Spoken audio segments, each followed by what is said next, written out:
Some Charlotte neighborhoods neglected for decades are now seeing a sudden surge in interest. Entire city blocks are being transformed. Reporter Mark Barber dug through data to learn who's moving into these neighborhoods, and tonight he's investigating what these changes mean for our city. This run-down, sometimes dangerous corner of North Charlotte had a rough reputation 10 years ago.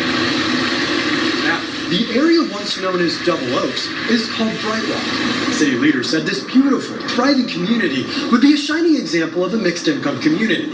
Today, renting an apartment here is relatively affordable for just about anyone. Buying a house is a different story.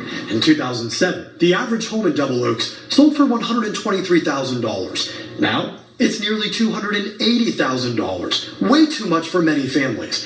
Of the people who live in Brightwalk now, 93% are not white, but 71% of the loans for new homes are going to white families. County Commissioner Pat Cotham thinks that's out of balance. It's troubling, and it's something we can't ignore. I dug through data records to understand which Charlotte neighborhoods are changing rapidly. Here's what I found. In newly popular neighborhoods close to Uptown, like Belmont, Villa Heights, and Wesley Heights, more than 700 families all got loans to move in, and that was just in 1 year. Now, historically, most of these neighborhoods are black neighborhoods, but new numbers show that these new homes are going to white families at rates up to 91%. These neighborhoods, where black families were forced to live for decades by government-sanctioned housing policies, are now out of reach for many middle-class black families. It worries me that, African Americans are not getting the opportunities to live in a home like this. These are beautiful homes over here off Statesville Avenue, but I wouldn't think of this as, starter homes.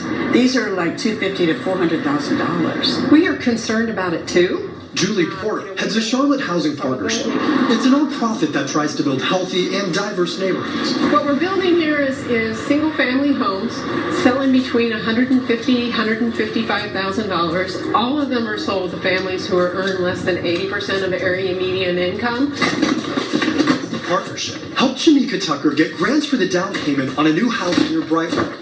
Is a feeling that you can't really describe until you actually get in, and then you just fall out on the floor. She was struggling to find an affordable home for her family of 5 until she finally landed this one. The Housing Partnership has helped 570 people like Tucker move into homes.